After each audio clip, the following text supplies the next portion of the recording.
Hello everyone, it's Shane Hensley here again, reading to you some letters to the editor, and today it is for July the 12th, 2025, and again these are letters to the editor written in Jamaican newspapers.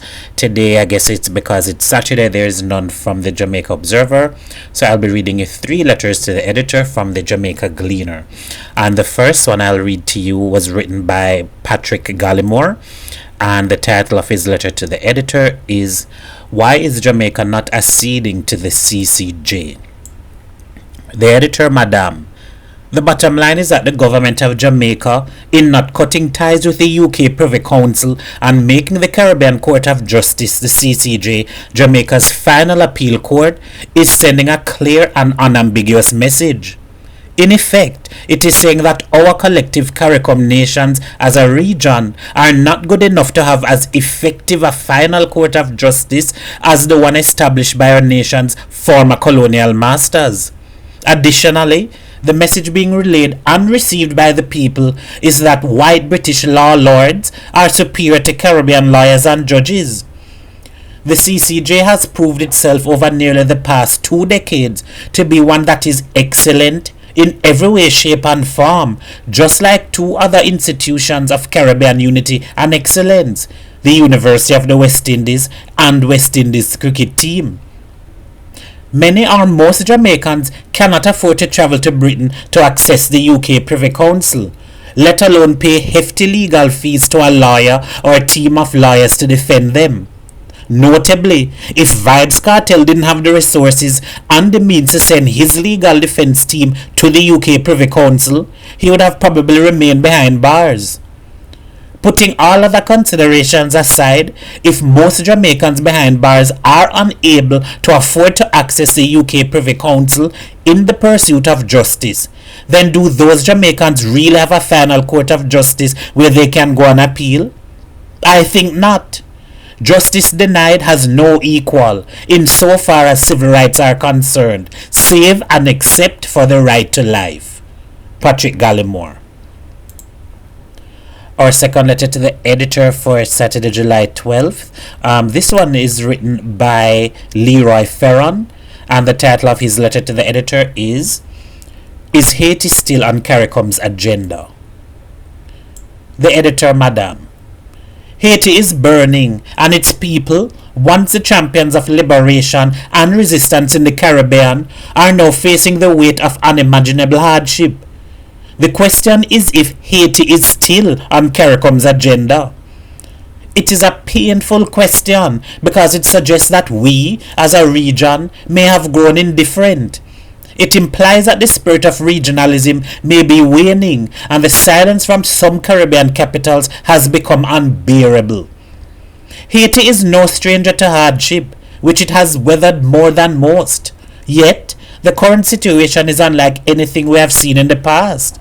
There is now an alarming breakdown of law and order, widespread gang dominance, political instability, food insecurity, and the disintegration of public institutions.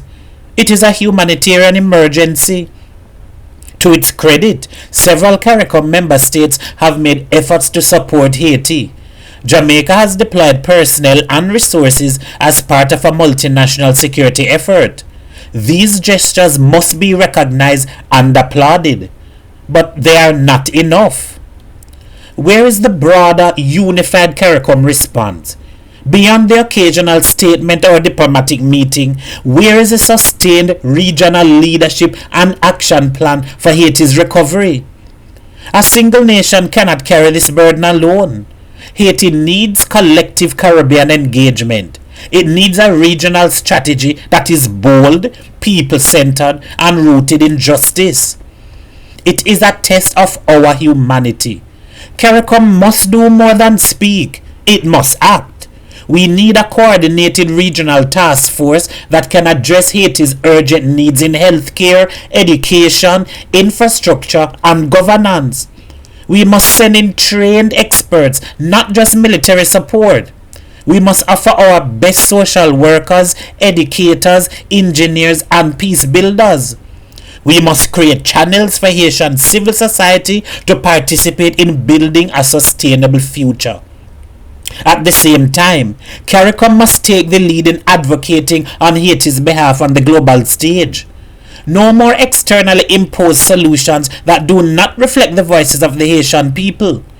The Caribbean should stand as a protective shield between Haiti and global actors who too often act without care or understanding. The role of the wider Caribbean public is also crucial. Our churches, youth groups, schools, and civil society organizations must lift their voices. Let us raise awareness. Let us contribute resources. Let us challenge our governments to do more. We must not allow Haiti to fade from our collective memory because, in the end, this is not just about Haiti. It is about who we are as a people. Our response to Haiti's suffering will reflect the true depth of our Caribbean identity. Leroy Fearon. And our final letter for Saturday, July 12th, 2025 from the Jamaica Gleaner, and this was actually selected by the editor as a letter of the day, and this letter was written by Stephen Gardiner, and the title of his letter was Don't Abandon the Debates, Democracy Needs Them. The editor, Madam. There is growing public concern and even some outrage on social media at the reported $25 million price tag to stage this year's national political debates. According to Brian Smith, chairman of the Jamaica Debates Commission, this is the approximate cost of hosting the usual 3 debates planned ahead of the general election. With our many economic challenges, that number understandably raises eyebrows. But debates shouldn't be dismissed. I believe they are one of the most essential democratic practices we must protect. International research consistently shows that debates play a critical role in voter education. They foster issue learning. That is, they help voters better understand and perceive to know more about the policies, platforms, mandates, and priorities or manifestos of those seeking power. This is especially important in political systems like ours, where the campaign season is often dominated by partisan posturing, soundbites, and media spin. Debates offer a rare counterbalance. They force politicians to answer directly, to clarify their positions and manifesto points side by side, and to speak to the public, not just at them. This year's planned debate will once again feature a debate on leadership, the economy, and social issues, and this couldn't be more timely or necessary. In a country grappling with questions of economic growth, social inequality, and governance, what better opportunity is there for Jamaicans to hear from those who would lead us? Of course, $25 million is no small sum. But democratic legitimacy is not free. It requires investment in institutions, transparency, and platforms that promote public reasoning. The debates are one of the few nationally broadcast, widely anticipated events where ideas take center stage. To do away with them or scale them back would be a step in the wrong direction. It would deny Jamaicans, especially young and first-time voters, the chance to see leadership in action and compare competing visions.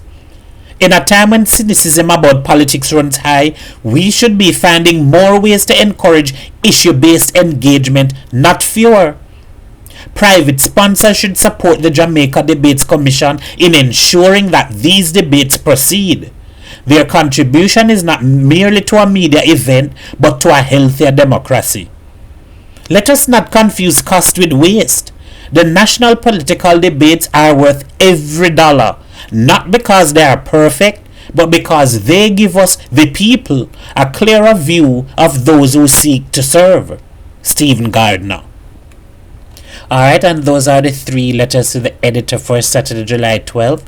What are your thoughts? What do you agree with? What do you disagree with? I look forward to hearing from you.